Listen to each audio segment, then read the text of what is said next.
पोथीचे अर्थ सांगतो न मन इकडं विषयात लोळत आहे, त्याच्या शब्दाला काही महत्व आहे का? आणि मग ते काहीच्या काही आपल्या स्वार्थाप्रमाणे अर्थ काढत राहा. आपला स्वार्थ ज्याच्यामध्ये आहे की नाही. आणि त्या भागवताच्या पोथीमध्ये दान करा जरूर लिहिलं असेल, पण गहू आणा, ज्वाऱ्या आणा, डाळी आणा, बाजरी आणा, गहू हे सांगितलेलं आहे कुठं आहे की नाही. हे आपल्या स्वार्थासाठी आहे. तसं का त्याला रिकामा हात यायचं नाही, साधू संतांकडे रिकामा हात जायचं नाही आहे की नाही. इकडं कोणत्या पोथीत त्या जी पोथी असते त्या पोथीत लिहिलेलं नसतं. मग ही पोथी कोणाची असते? त्या सांगणाराची वेगळी पोथी असते. त्या पोथीत तो आपली पोथी सांगत राहतो, तो स्वार्थी आहे. विठ्ठला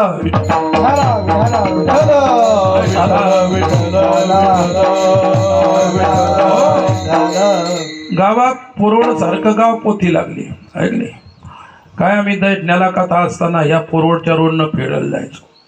मला या गावातली एक गोष्ट आवडली, नित्य निरंतर काकडा. आता बंद एक चालू आहे बरं काय, नेहमी काकडा. आणि इथं ना आम्ही चाललो फिरायला की यांच्या पाठीमागं माझा पूर्ण काकडा होतो इकडं असलं की. आणि पोरवडचा काकडा दूर दूर ऐकू येतो, स्पीकर बिलकुल व्यवस्थित चालू असतो यांचा बरं का. तर आम्ही फिरायला चाललो, मग हे काकडा इथं चालू असतो ना, आपण इथे काकड्याच्या पाठीमागं काकडा म्हणा. मी रोज घेतो माझ्या मनातल्या मनात, जसं मला जमतं तसं आहे की नाही.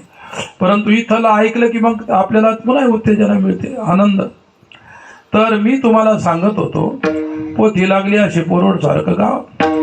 आणि पंडितीनं भागवताची म्हणा कशाची तरी पोथी होती. पहिल्या दिवशी त्या पोथीचे नियम सांगायचे असतात नसते. श्रावणातली पोथी, पहिला दिवस सुरू झाला आहे की नाही. पंडितीनं सांगितलं लक्षात ठेवा, श्रावण महिना सुरू झाला. मग काय करावं लागेल? महिनाभर दारू बंद ठेवायची, महिनाभर खायचं बंद ठेवायचं. आता श्रावण महिन्यात चालत हे. आणि बरेच लोक त्या ठिकाणी पालन करता, एक महिना का होईना पण करतात पालन एक दे. कथून कथून कसंही करून त्या ठिकाणी दुकानाकडून आले तर वाटते घ्यावं, पण हे आपण नियम केलेला आहे, एक महिनाभर आता तिकडे जायचंच नाही असे काही काही सांगितलं. हे खायचं नाही, ते खायचं नाही, गाजर खायचं नाही, कांदे खायचे नाही, आणि वांग्याला खायचं नाही, हात सुद्धा लावायचा. वांग बेकार असतं. काय लक्षात ठेवा, प्रत्येक वनस्पतीचा आपण जे खाद्य खातो त्याचा प्रभाव असतो. पोटामध्ये वांग 13 दिवस राहते शिवाजीराव. आणि सर्वात जास्त वांग पोटामध्ये विकार निर्माण करत असते. खायचं असतं कधी मध्ये 8 दिवसाला 4 दिवसाला, पण रोज खायचं नसतं. लक्षात ठेवा. आता लग्नात काय राहतात वांग्याचं, आणि लग्नाला जाण्याचे फोटो कुठं चांगले आहेत. विठ्ठला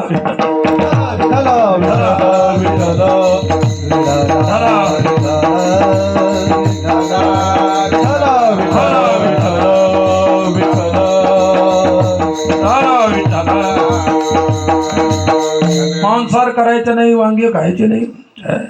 इकडे या पूर्णा नदीमध्ये एक नानशी नावाचं गाव होतं बरं का. तिथं यात्रा भरायची. तिथं इतके बोकडे कापायचे की त्याचा पाठ व्हायचा. त्या खडकावर कापायचे ते एक नाही, पाठ व्हायचा. आणि मी कसं काही चुकून त्या यात्रेला नाही गेलो, पण त्या यात्रेजवळून चाललो होतो, माझा प्रवास चालू होता. आणि मग मी काय केलं, म्हटलं एका शेतामध्ये आपलं अंग टाकलं. काय अंतरायला नाही, पांघरायला नाही, काय उन्हाळ्यात दिवस गेलं मातीवर अंग टाकून. आणि मस्त झोप लागली तर काहीतरी आवाज आला. इतक्या रात्री कोणी इकडं यात्रेतलं तर कोणी पळत नाही आलं. एक पुढं पळू लागलं आणि मागं पळू लागलं. पुढचं भोंगलं आणि मागचं भोंगलं. फक्त धोत्र असं धरलेलं होतं पुढच्यात, काय आणि मागचंही सुद्धा तसंच होतं. म्हटलं कोणता प्रकार आहे बा, काही एखाद्या अंगात नाही काय म्हटलं हे काय. आणि मग एकमेका मागं लागले.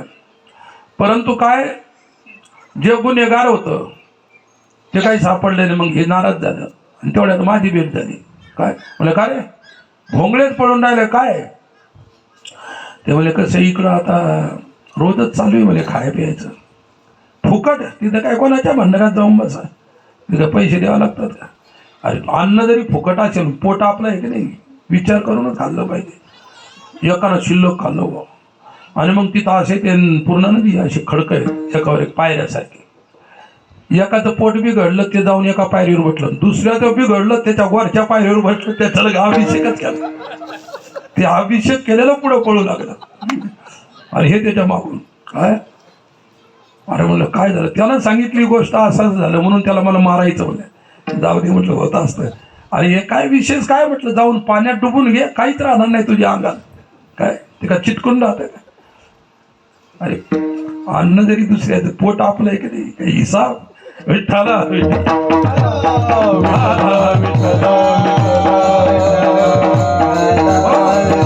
आणि हे काही दृष्टांत नाही, घडलेली घटना. मी जास्त दृष्टांत न सांगत, मी जे घडलेलं असतं अनुभवात आलं तेवढंच जास्त सांगत असतं. कधी मधी मग दृष्टांत सांगावं लागतो, आहे की नाही? आहे की नाही? दृष्टांत कशाला, ऐकणाऱ्याला बोलावण्यासाठी दृष्टांत, आणि अनुभव जो असतो तुमच्या कल्याणासाठी असतो. विठ्ठला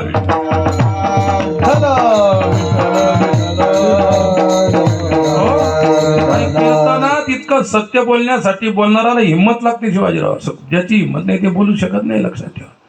काय बोलायला सोपी गोष्ट आहे बोलू, आहे की नाही? मला म्हणायचं, मी उदाहरण सांगत होतो तुम्हाला. कशाचं उदाहरण सांगत होतो आहे का लक्षात? जाऊ द्या, तुमच्या लक्षात नाही, मी काही सांगत नाही. विठ्ठल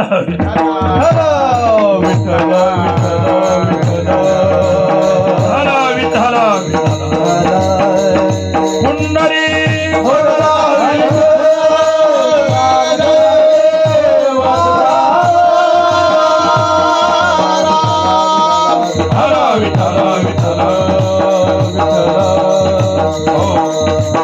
आता उदाहरणाचंच उदाहरण तुम्हाला बरं वाटलं आहे की याच्यासारखं कोणतं चांगलं उदाहरण, किती छान उदाहरण.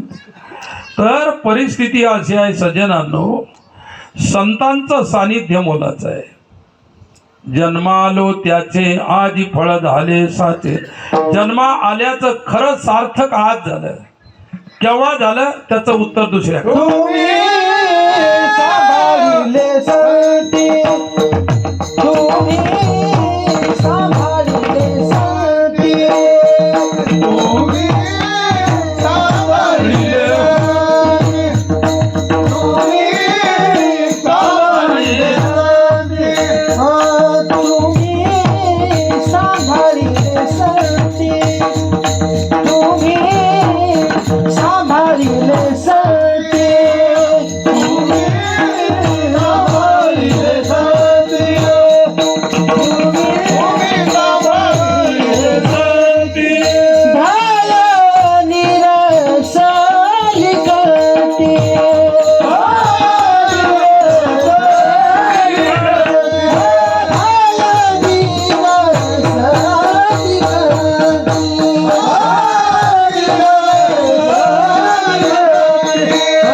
सांभाळिले संती भय निरसली खंती. तुम्ही संतांनी, तुकोबराय म्हणतात, मला सांभाळलं, मला स्वीकारलं, मला आपलंसं केलं. साधूचा उद्देश आपण करण्याचा असतो. आपणा सारिखे करीती तात्काळ, नाही काळ वेळ तया लागी. ज्याला आपलं केलं त्याला आपोआप मोक्ष प्राप्त होतो. आत्मस्वरूपाची जाणीव होते, आत्मस्वरूपाची अनुभूती होत असते. संताची कृपा खरी तीच आहे. विठ्ठला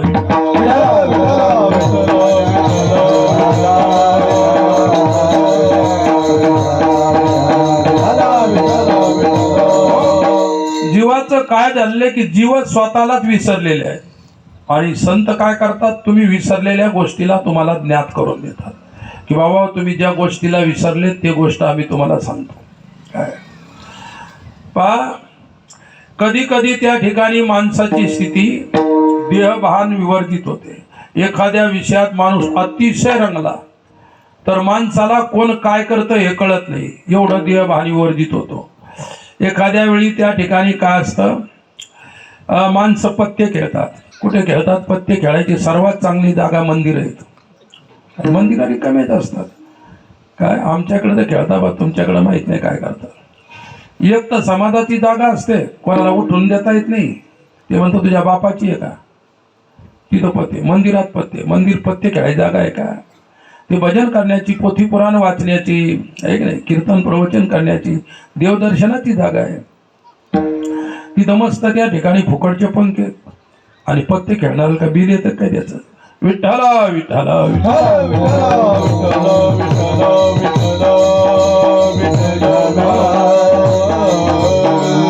एका बाईचा नवरा त्या पत्ते खेळायला गेला होता. तो पत्त्याच्या डावात बसला होता. बाईनं भोजन सर्व तयार केलं, स्वयंपाक झाला आणि पोराला म्हटलं, बापू तुझ्या बापाला बोलून घे. काय हे गेलं पोरग, त्याला माहिती आहे मंदिरात आपला बाप पत्ते खेळून राहिला म्हणून. आणि गेला म्हणजे, बाबा आई नाही का भोजन तयार केलेलं आहे आणि जेवायला चला. ते त्याच्यामध्ये गुंगलेलं होतं. ते पोरग जवळजवळ 15-20 मिनिटापासून म्हणतो, बाबा आईनं तुम्हाला भोजनाला बोलवलंय, जेवायला बोलवलंय, चला. लक्ष नाही. डोकं नाही का त्याला? डोकं आहे. कान नाही का त्याला? कान आहे. पण त्याचं लक्ष आहे का याच्या बोलण्यावर? पोराच्या बोलण्यावर नाही. मग शेवटी पोरग काय करतो? खांद्याला हलवताच, बाबा तुम्हाला आईनं नाही का भोजनासाठी बोलवलं. खांद्याला हलवून बोलतो तरी सुद्धा त्याच्या लक्षात येतो. त्याचं लक्ष दुसऱ्या विषयात गुंतलेलं आहे आणि म्हणून या लक्षात त्याचं लक्ष नाही. तसं आपलं खरं लक्ष आहे आत्मतत्वाचा स्वीकार, आत्म्याची जाणकारी खरं लक्ष आहे. आणि आपण संसार या विषयामध्ये गुंतल्यामुळे आपलं आत्मलक्ष विचलित झालेलं आहे. विठ्ठला विठ्ठला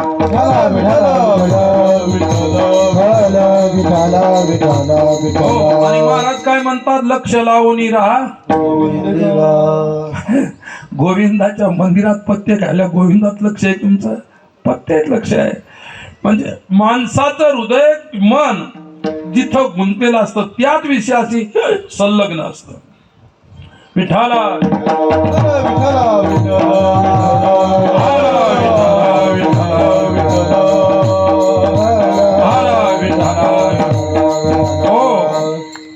आणि म्हणून मी म्हणत होतो, तुम्ही सांभाळिले संती भय निरसली खंती. सांभाळिले सांभाळिले सांभाळिले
सांभाळिले सांभाळिले सांभाळिले अनाथा.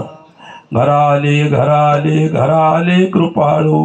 कृपाळू म्हणजे संत. कृपाळू सज्जन तुम्ही संतजन. कृपाळू संत घरी आल्यानंतर त्यांनी आपल्याला सांभाळलं म्हणजे आपलंसं केलं. काय? आणि आपलंसं केल्यानंतर त्यांचं ज्याला केलं त्याचं कल्याण आहे.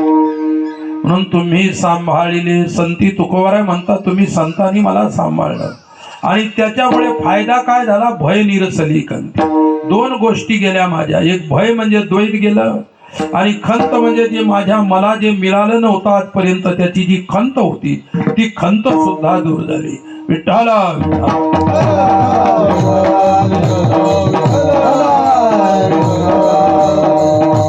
हो. भय शब्दाचा अर्थ आहे द्वैत. द्वैता द्वयम भयम भवती. दुजे जव जव घडे तो तो संसार भय जोडे. जोपर्यंत द्वैत राहील तोपर्यंत संसार राहील. जोपर्यंत संसार राहील तोपर्यंत दुःख राहील. जोपर्यंत संसार राहील तोपर्यंत जन्म मरण राहील. जोपर्यंत संसार जाणार नाही तोपर्यंत हे काही जाणार नाही. मग अशा प्रकारची गोष्ट आहे. पुरायली खंत. खंतीचे विषय घडलेले गोष्ट सांगतो. आम्ही दिल्लीला शिकायला होतो, दिल्लीमध्ये शिकलो मी काय. आणि तिथे कॉलेजला शिकायला असताना काय झालं, एका आश्रमात राहायचो. आणि एवढं दारिद्र्य, गरिबी होती. गरिबी म्हणजे पैशाचा संबंध नव्हता, पैसे मिळायचे नाही काय. घर सोडलं, दार सोडलं, तिथं गेलो, तिथं पैसे नाही. आणि माणसाला पैशाशिवाय होतं का, काही ना काही कामाला पैसे लागतात. मग त्या आश्रमात राहिलो. ते पुस्तकं द्यायचे, कपडे फाटले तर कपडे नेसायला द्यायचे, परंतु दुसरं काही घ्यायचं असेल त्याला पैसे नव्हते. चला मग एके दिवशी आता हिवाळा आला. हिवाळा आल्यानंतर आम्हाला अंथरायलाही चांगलं नव्हतं, पोते होते अंथरायला, अंगावर घ्यायला काहीच नाही. थंडी भयंकर असते, बर्फाची थंडी, मैदानी इलाका, भयंकर हवा. आणि होतो मकानामध्ये, पण वसरीमध्ये आम्हाला जागा दिली राहायला काय. बाकी जे महात्मे साधू लोक होते त्यांना मस्त रूम होत्या, गाद्या, पलंग, AC, हे ते सर्व. आणि आम्ही विद्यार्थी होतो, आम्हाला असं गॅलरी होती, त्या गॅलरीमध्ये थोडंसं राहायला दिलं, त्याच्यात राहायचं. फार अवघड पण शिक्षणासाठी आता काय म्हणलं तसं असेल. मग आम्ही त्या कॉलेजमध्ये शिकत होतो, संस्कृत कॉलेज होतं, विश्वनाथ संस्कृत कॉलेज म्हणून. त्या कॉलेजमध्ये एका शेटनं कंबल वाटण्यासाठी आणल्या, जे ब्लँकेट असतात गरमीचे ब्लँकेट, ते आणले वाटायला. त्या विद्यालयामध्ये 500-600 मुलं असतील विद्यार्थी, त्यांना आणले असेल 700-800 कंबल. श्री मोठा फॅक्टरीचा माणूस होता. आणि मग आता अशी लाईन लागली विद्यार्थी, त्या लाईन आम्ही लागलो. आम्ही 2 जण होतो. आम्हाला इतका आनंद झाला होता. म्हटलं आपला हिवाळा निघतो, म्हटलं हे जर एक मिळालं ना आपल्याला तर आपला हिवाळा. आणि आम्ही काय, लुंगी अंगावर घ्यायची. लुंगी म्हणजे धोत्राची लुंगी, पण पहिले धोत्र थोडेसे जाड होते बरं का. आताच्या सारखे त्या ठिकाणी अंडरपॅन्ट बाहेरून दिसणारी धोत्र नव्हती. विठ्ठला विठ्ठला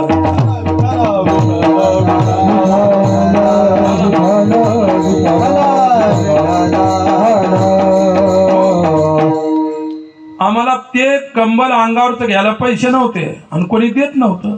इकडून तिकडून वाटणारं आलं आणि मग आम्ही लाईन मध्ये लागलो. बरोबर वाटत वाटत वाटत माझ्या पुढचा होता, तो माझा सोबतीच होता बरोबरचा, त्याच्या पुढच्याला मिळालं आणि ते म्हणे आता संपले. आता काय झाले, आम्ही पटोपट डोक्या कपाळावर आणून घेतलं. म्हणलं काय आपलं प्रारब्ध वाईट आहे म्हटलं. बरं असं नाही की संपले म्हणून, एवढा गाठ थापडलेला होता तिथं, 100 ते शिल्लक राहिले होते. ते म्हणले आता बाकीच्याला काही मिळणार नाही, आता इथपर्यंत मिळाले, हे झालं. बाकीचे जे बाहेरच्याकडे आश्रमातले त्यांना काही मिळणार. अरे आश्रमातल्या थंडी वाजतील, बाहेरच्या थंडी वाजत नव्हती का. किती भेदभाव आहे पहा. आम्ही इतके नाराज झालो, आम्ही अक्षरशः एका बगीच्यामध्ये येऊन 2 रडलो. काय म्हटलं आपलं प्रारब्ध वाईट आहे. आपल्याला अंगावर नाही वाटणार आला, शिल्लक असून मिळाले नाही.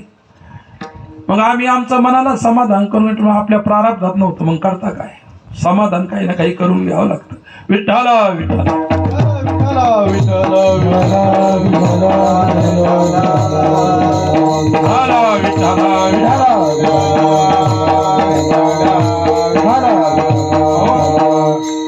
कसा हिवाळा काढला तुम्हाला सांगता येत नाही, इतका वाईट हिवाळा काढला.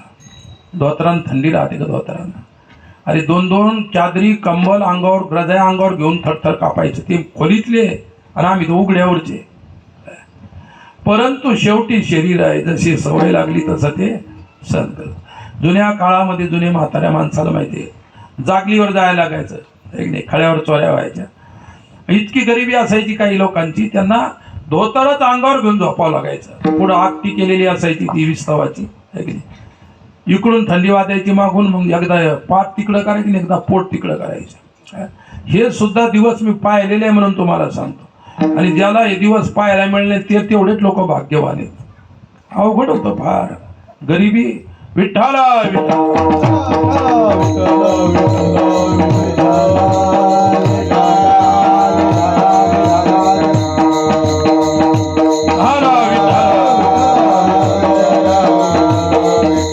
मी सांगत होतो खंत, इतका वाईट, इतकी खंत वाटली. अनेक दिवस पर्यंत ती गोष्ट ध्यानात आली की दुःख व्हायचं. खंत म्हणता याला काय. अरे समोर आलं पण हिसकावून घेतलं तर त्यावेळी माणसाच्या मनावर होणारा परिणाम तिला खंत म्हणतात. समोर आला तर तोंडात घालायचं राहिलं, घेतलं दुसऱ्यानं ओढून. अन्न मिळाल्यामुळे काय असते, तुकोबाराय म्हणतात, आजपर्यंत ज्या मोक्षाची कामना करत होतो, भयनिवृत्तीची, द्वैत निवृत्तीची कामना करत होतो, मला एवढं परमार्थ करूनही देव मिळत नव्हता, ही खंत वाटत होती. एवढं करूनही गुरु मिळत नव्हता, ही खंत वाटत होती. गुरु मिळूनही ब्रह्मज्ञान मिळत नव्हतं, ही खंत वाटत होती. ती खंत गेली आणि द्वैतही गेलं. आणि आता म्हणून काय झालं तर ती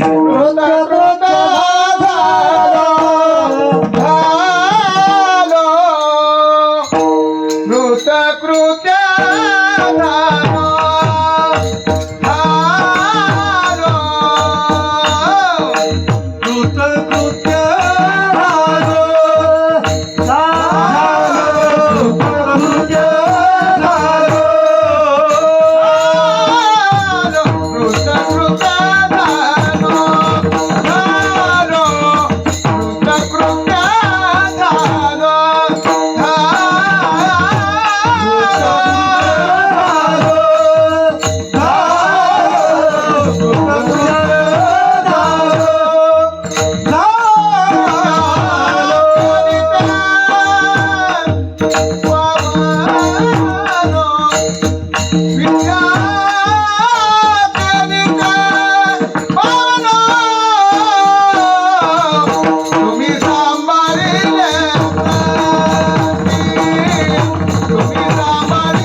झालो, इच्छा केली ते पावलो.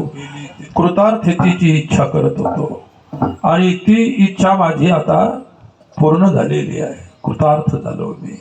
आणि कृतार्थता होणे याचा अर्थ आहे अज्ञान निवृत्त होऊन, काय अज्ञान निवर्तक जो मोक्ष आहे त्याची प्राप्ती झाली, म्हणजे खरा कृतार्थ झाला, खरा मोक्षाला प्राप्त झाला. आणि आता जन्म मरण संसार राहिला नाही. तुका म्हणे काळ आता करून शके बळ, जन्म नाही रे अनेक तुका म्हणे माझी भाग. आता जन्मायचं काम राहिलं नाही, मरायचं काम राहिलं नाही. सुख दुःखाच्या अतीत झालं जीवन, त्रिगुणाच्या अतीत जीवन झालं, विधी निषेधाच्या अति जीवन झालं. आता मी मुक्त झालो, पण संतांच्या कृपेने विठ्ठला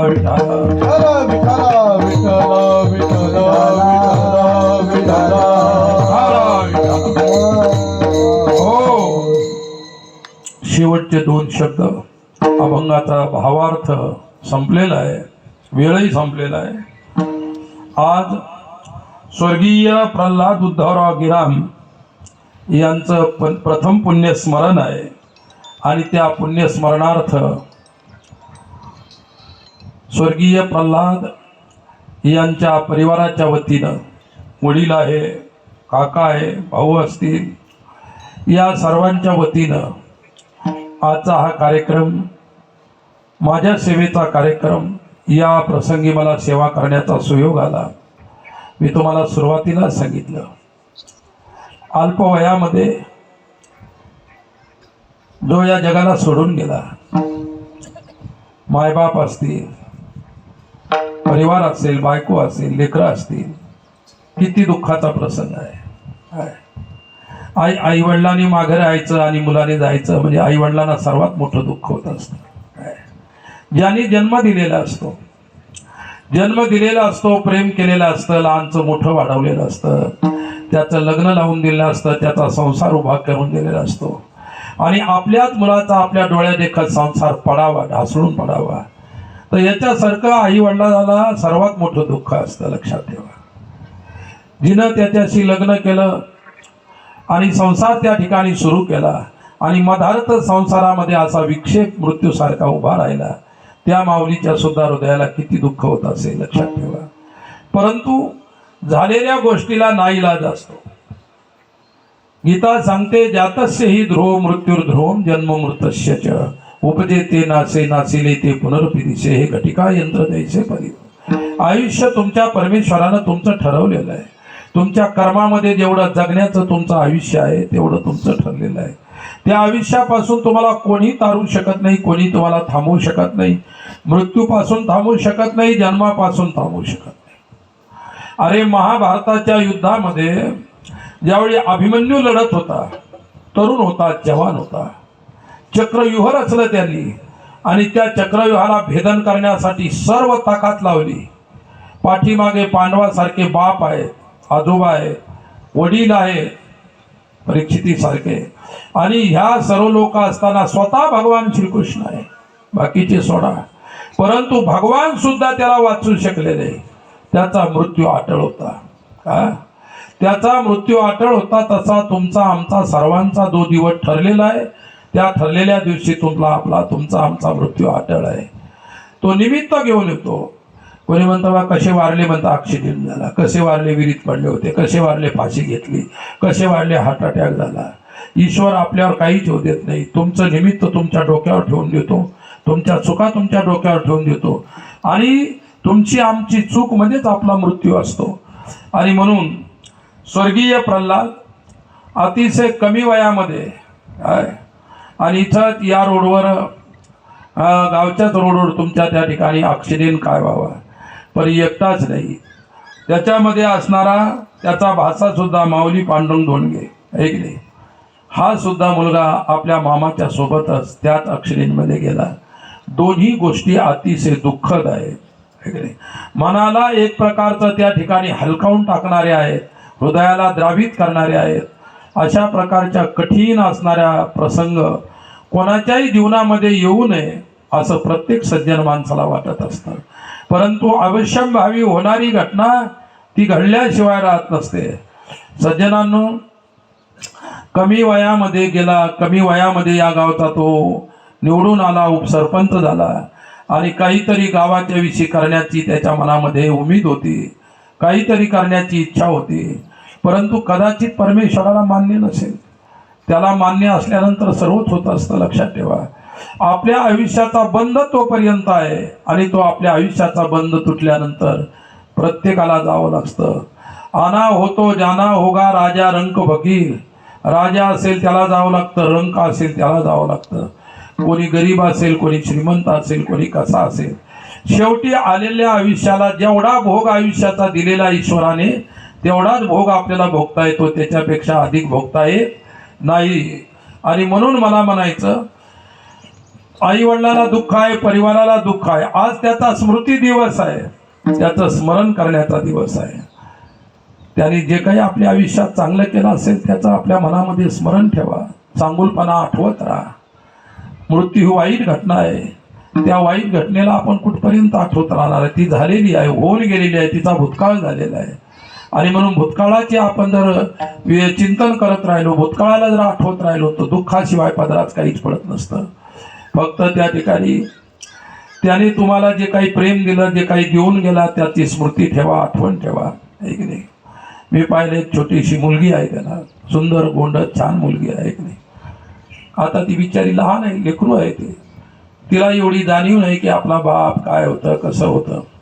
परंतु ती जशी मोठी होईल तिला सुद्धा तिच्या बापाची आठवण येईल. दुःखाचा प्रसंग आहे सज्जनांनो. म्हणून त्याचं चांगुलपण त्याच्या लेकरामध्ये पहा. काय त्याच्या लेकराला चांगलं शिकवा, चांगलं मोठं करा, कल्याण होईल अशा प्रकारची सर्व्हिस द्या, एवढंच मला सांगायचं आहे. आणि स्वर्गीय उद्धव व स्वर्गीय माऊली धोंडगे या दोघांच्याही साठी दोघांचा मृत्यू एका क्षणी एकाच वेळी झाला. पांडुरंगाच्या चरणी प्रार्थना करतो, हे पांडुरंगा, त्याच्या आयुष्यानुसार तो हरवला गेला, फक्त गेला असेल तुझ्याकडेच यावं लागतं जाणाऱ्याला. ज्याचं पुण्य असेल तुझ्या पावलाकडे येतो, ज्याचं पाप असेल तो नरकाकडे जात असतो. ज्याचं पुण्य असेल ते स्वर्गाकडे जातो. त्याचं पुण्य असेल किंवा पाप असेल त्याच्याविषयी मला काही सांगायचं नाही. माझ्या पांडुरंगाला मला एवढीच प्रार्थना करायची आहे, काय हा स्वर्गीय प्रल्हाद गेला, तेव्हा तुझ्या चरणापाशी त्याला जागा दे. त्याला आणि त्याचा भाचा माऊली या दोघांनाही सद्गती दे. तुझ्या चरणापाशी आश्रय दे. आणि तुझ्याच आश्रयाने गेल्यानंतर माणूस जातोच असा नाही, कोण्यानं कोणत्या तरी जन्माला येत असतो. तो ज्याही ठिकाणी असेल तो सुखरूप असला पाहिजे. तुझी नजर, तुझा आशीर्वाद, तुझी कृपा सदैव स्वर्गीय प्रल्हाद व स्वर्गीय माऊली या दोघांवरती ठेव. त्यांचं कल्याण कर, एवढी तुझ्या चरणी प्रार्थना आहे. झालेली सेवा, त्यांच्या परिवाराच्या वतीनं जी काही माझी सेवा त्यांनी आयोजित केली होती, नियमाप्रमाणे सेवा संपली. परिवाराला सुद्धा जे दुःख झालेलं आहे त्या दुःखामध्ये भगवंताने त्यांच्यावरती सदैव कृपा असावी, कृपा करावी आणि त्यांचं दुःख दूर करण्याची त्या ठिकाणी आशीर्वाद त्यांना द्यावेत. सोबतच मला इथं बोलवलं या दुःखद प्रसंगी, म्हणून मी सुद्धा त्या परिवाराला खूप खूप आशीर्वाद देतो आणि दुःखातून सदैव सावरण्याचा आशीर्वाद देतो. सोबतच आज आपल्या कीर्तनासाठी आपल्या पुरवड गावची मंडळी आहे, परगावून आलेली काही भक्त लोक आहेत, काही त्यांचे नातेवाईक असतील, त्याचप्रमाणे आमची गायक असणारी मंडळी आहे, वादक आहे. या सर्वांना त्या ठिकाणी अशा प्रकारच्या त्यांच्या प्रेमाचा आदर करतो. आपण सुद्धा समर्थ साथ आपल्या भजनाच्या स्वरूपात दिली आणि म्हणून कीर्तनात सुद्धा मला कोणत्याही प्रकारची अडचण वाटली नाही. सर्व हे गुणीजन आहेत. या गुणीजनांच्या सुद्धा प्रेमाचा खूप खूप आदर करतो. तुम्हा सर्वांना तुमच्याही प्रेमाचा आदर करतो. आणि पोरवडला मला वाटतं याच्या अगोदर आलो होतो कधी कीर्तनाला, एखाद्या वेळेस 4 वेळा झालं बघा, परंतु त्यालाच बरेच दिवस झाले. आणि त्याच्यानंतर आजचा हा योगायोग आहे. योगाने योगा येत असतो. हा योग आला, काय प्रसंगाचं दुःख आहे, परंतु तुम्हा सर्वांना पाहून त्या ठिकाणी अति आनंद सुख वाटत आहे. अशाच प्रकारचा आनंद तुमच्या सर्वांच्या जीवनात राहावा आणि ज्यांच्याच पुण्यस्मरणार्थ मी केलं त्याच्याही परिवारामध्ये भविष्यात आनंदी आनंद राहावा अशी पांडुरंगाला प्रार्थना करतो. आणि झालेली सेवा त्या प्रभूच्या चरणी समर्पित करत आहे. माऊलीचं भजन होईल, शेवटची चाल होईल आणि त्याच्यानंतर कीर्तनाचा समारोप. ज्ञानेश्वर